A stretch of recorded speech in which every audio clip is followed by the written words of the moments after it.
Deuxième année, exercice 1D, opération sur les fractions. On vous demande de calculer en écrivant toutes les étapes. Vous devez écrire votre réponse sous forme d'une fraction irréductible. Alors, ici, vous devez donc respecter les priorités des opérations, c'est-à-dire PAPUNDAS ou PEMDAS. Alors, ça veut dire que l'on doit d'abord calculer l'intérieur des parenthèses. Ici, j'ai 1/2 plus 1/3. Je vais donc devoir d'abord calculer cette somme en mettant mes deux fractions sur le même dénominateur. Donc, le dénominateur commun entre des demi et des tiers, c'est des sixièmes. Donc, j'obtiens 3 sixièmes et 2 sixièmes, puisque pour passer de 2 à 6, je fais x3, donc x3 aussi. Pour passer de 3 à 6, je fais x2, donc x2. Après, il suffit de faire 3 sixièmes plus 2 sixièmes, ce qui va me donner 5 sixièmes. Et puis après, je vais pouvoir effectuer donc mon produit entre mes deux fractions en regardant si je peux simplifier en croix. Je sais le faire. 4 et 6, ça se simplifie par 2. Il me reste 2 et 3. Et puis, je n'ai plus qu'à multiplier mes numérateurs entre eux et mes dénominateurs entre eux. 2 x 5, 10. 1 x 3, 3. Réponse finale 10 tiers. Je vérifie que 10 tiers est bien une fraction irréductible. C'est le cas. Je peux passer à l'exercice suivant. Alors ici, j'ai moins 1 quart plus 2, moins 4 cinquièmes. Je sais qu'en dessous du 2, il y a un 1. Je vais donc chercher un dénominateur commun entre des quarts, des unièmes et des cinquièmes. C'est donc des vingtièmes. Pour passer de 4 à 20, je fais x5, donc x5. Pour passer de 1 à 20, j'ai fait x20, donc 2 x 20, 40. Pour passer de 5 à 20, j'ai fait x4, donc moins 16. Il suffit après de recopier le dénominateur et d'additionner mes numérateurs, ce qui me donne donc 19 vingtièmes. 19 vingtièmes est une fraction qui est irréductible. J'ai terminé.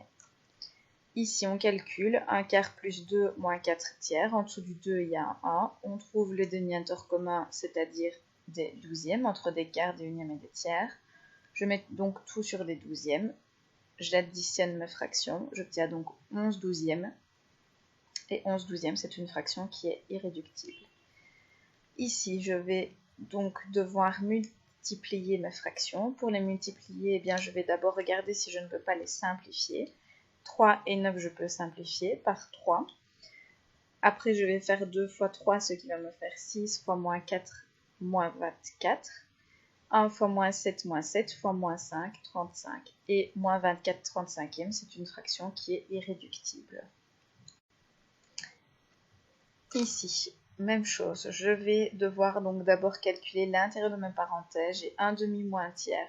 Je vais donc mettre ça sur le même dénominateur, ce qui me donne 3 sixièmes moins 2 sixièmes. 3 sixièmes moins 2 sixièmes, ça fait 1 sixième, que je vais multiplier par 3. Attention, en dessous du 3, c'est comme s'il y avait un 1. Comme j'ai un produit, je peux simplifier en croix. 6 et 3, ça se simplifie par 3, donc il me reste 1 et 2. Il ne me reste plus qu'à multiplier mes numérateurs entre eux et mes dénominateurs entre eux. Réponse finale 1/2, c'est une fraction qui est irréductible. Ici, 1/2 moins 1 tiers fois 3, je respecte les priorités des opérations. Je dois donc d'abord calculer 1 tiers fois 3. 1 tiers fois 3, en dessous du 3, c'est comme s'il y avait un 1. Donc, je regarde si je peux simplifier en croix, je peux le faire. Ensuite, il va me rester 1 et 1, puisque les deux 3 se simplifiaient par 3. Donc, il me reste 1 unième, et j'ai donc 1/2 moins 1 unième. Je mets tout sur des demi. Il me reste donc comme réponse finale moins 1/2. Moins 1/2 est une fraction qui est irréductible. Continuons. Moins 1/2 plus 2 tiers moins 3 quarts. Je vais donc devoir mettre ces trois fractions sur le même dénominateur. Entre des demi, des tiers et des quarts, le dénominateur commun, c'est donc des douzièmes. Pour passer de 2 à 12, je fais x6, donc x6. Pour passer de 3 à 12, je fais x4, donc x4. Pour passer de 4 à 12, je fais x3, donc x3. Il ne m'a plus qu'à additionner mes numérateurs, ce qui me fait moins 25 douzièmes. Et moins 25 douzièmes, c'est une fraction qui est irréductible. Ici, j'ai moins 2 fois 4 neuvièmes fois moins 3 sur moins 8.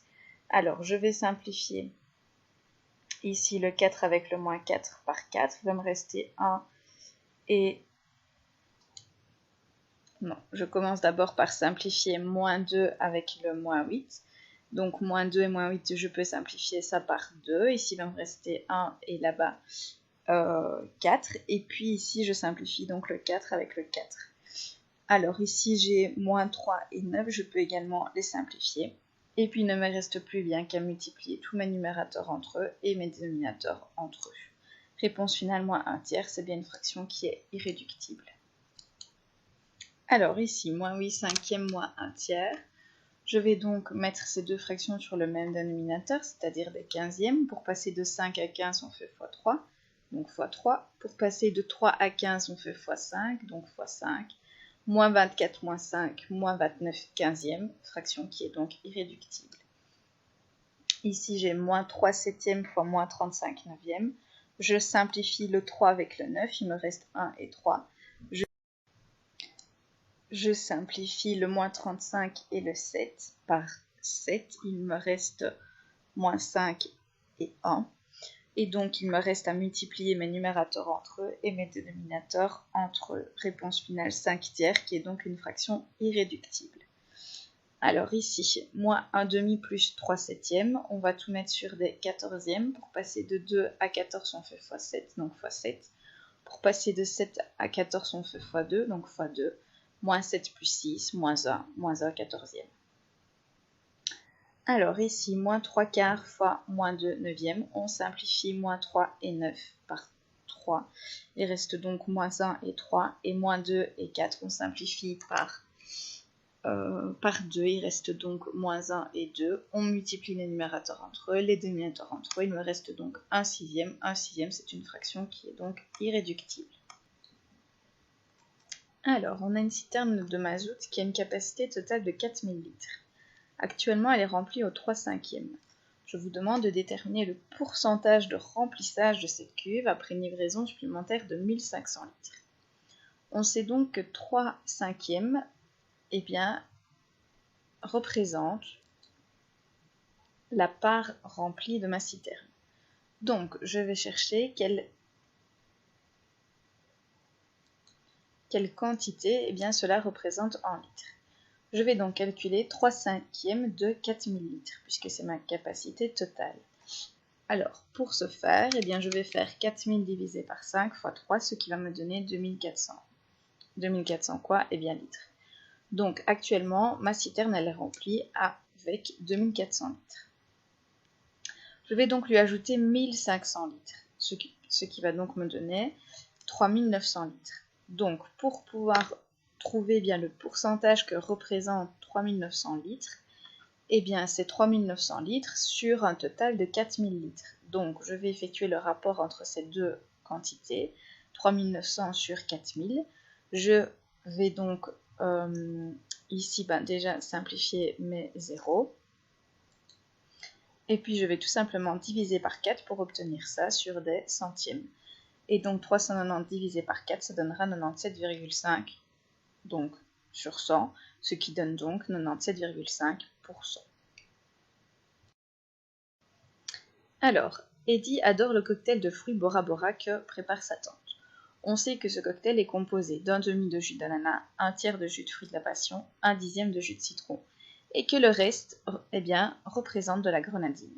Je vous demande de calculer la part de grenadine contenue dans ce cocktail. Alors, ici, je vais donc, dans un premier temps, additionner ce que je connais, c'est-à-dire le jus d'ananas, le jus de fruits de la passion et le jus de citron. Je vais donc effectuer un demi plus un tiers plus un dixième. Je vais donc chercher le dénominateur commun entre des demi, des tiers et des dixièmes. Ça correspond donc à des trentièmes.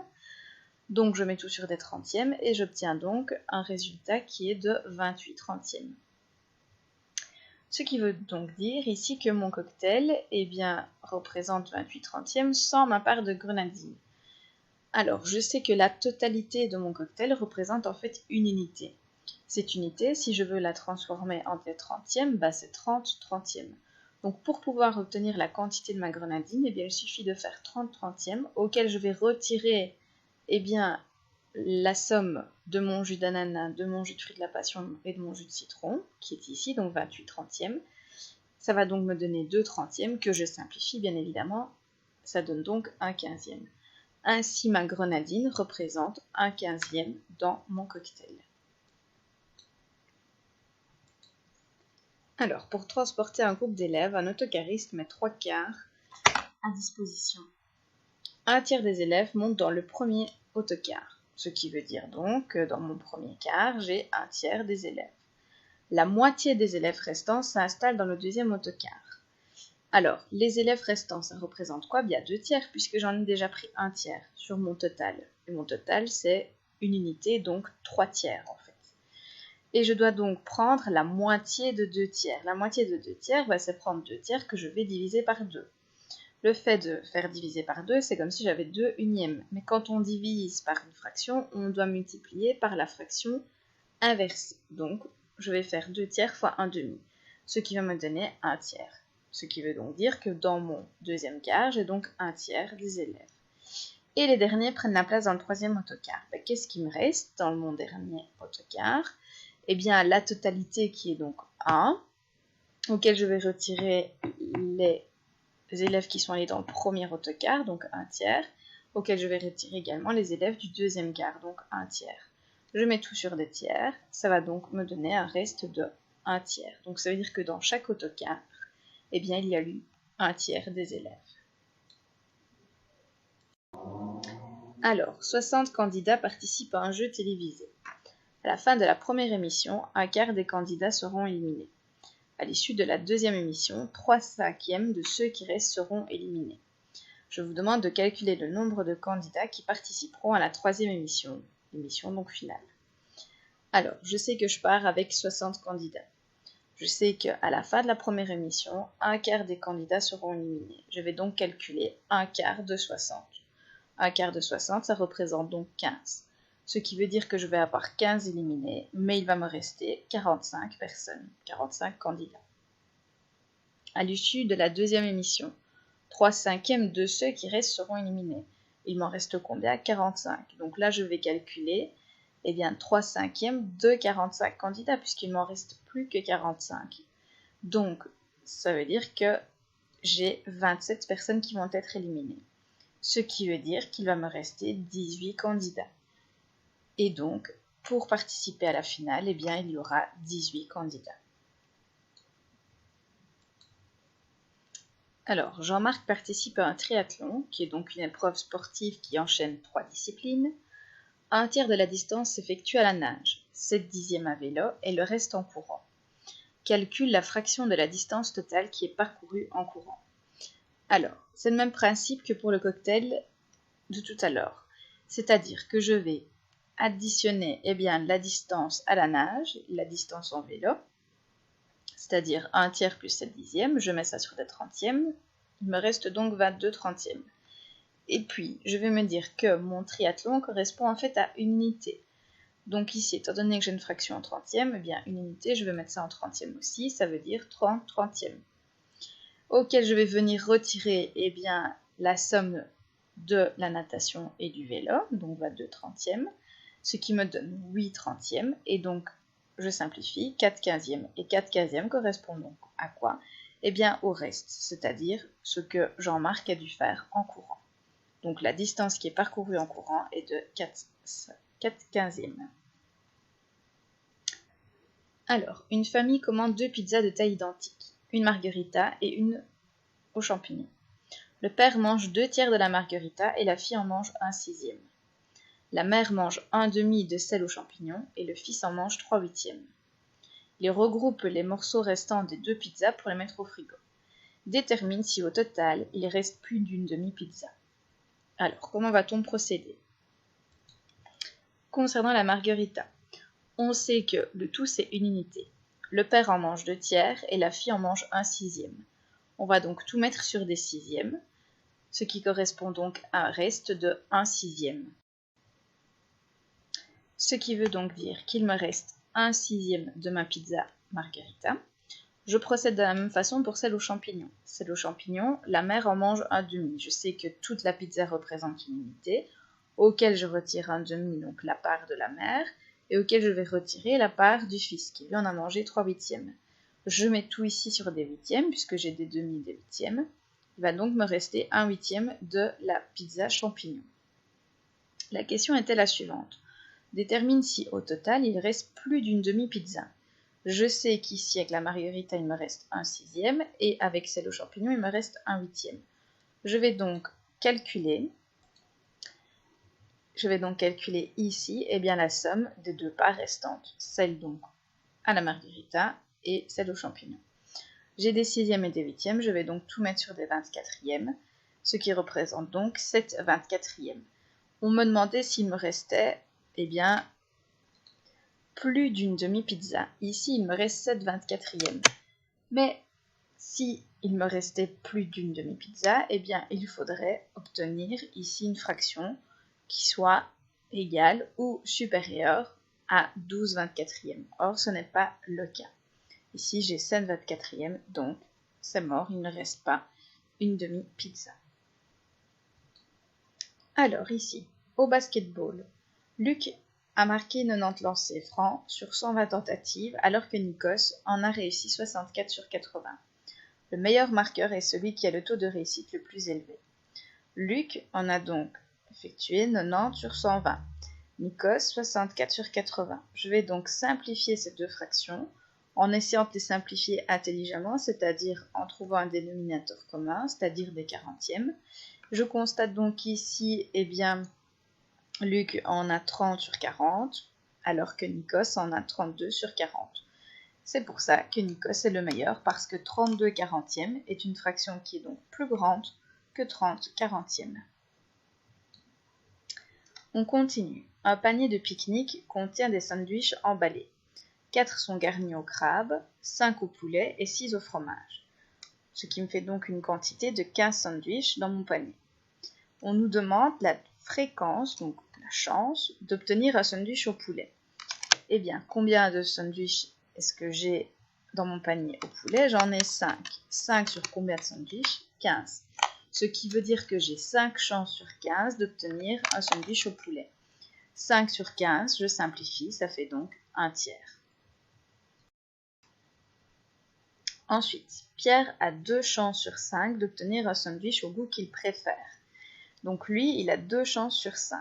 2 chances sur 5, si je remets ça en 15e, puisque j'ai 15 sandwichs, pour passer de 5 à 15, je fais x3, donc x3, ça fait 6 sur 15. Et 6 sur 15, ça correspond à quel goût? Au fromage. Alors, 2 variétés de fleurs composent un bouquet. Un quart des fleurs sont des roses et les 12 autres fleurs sont des marguerites. Je vous demande de calculer le nombre de fleurs qui composent ce bouquet.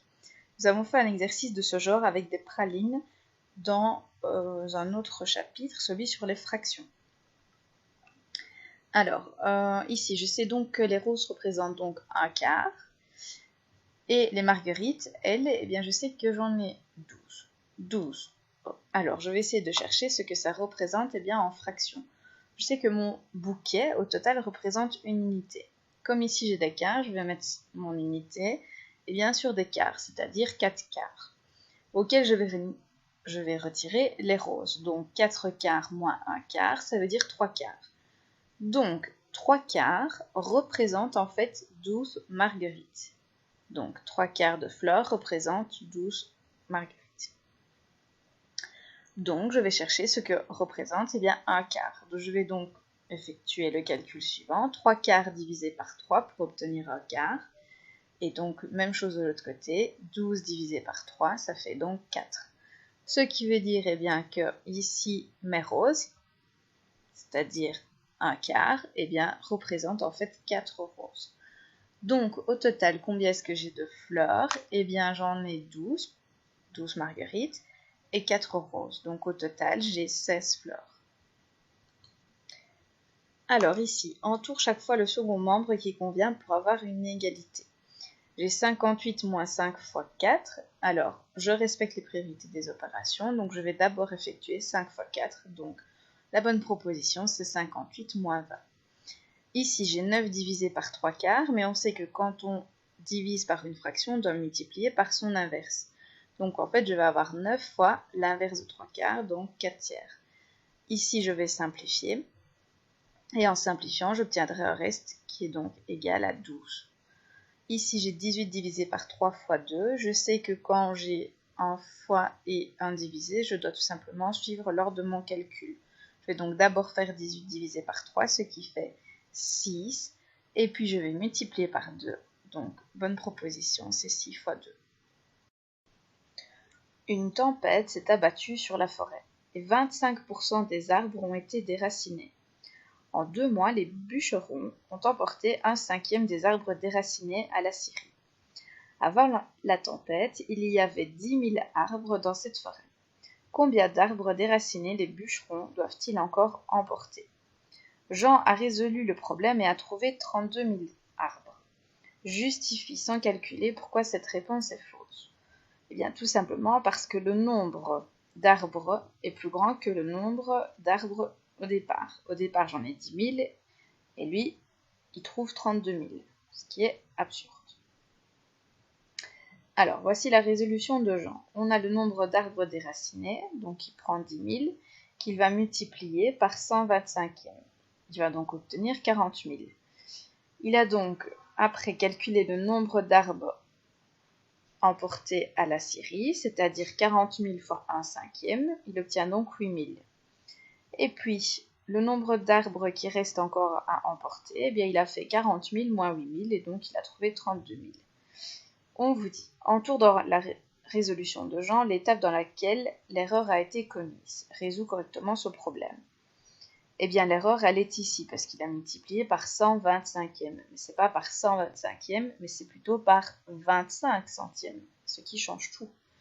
Et donc, ainsi, il obtient un nombre d'arbres déracinés de 2500. Après, il reprend 2500 qu'il va multiplier par 1/5, ça donne 500. Et puis, il effectue la différence entre 2500 et 500, ça donne donc 2000.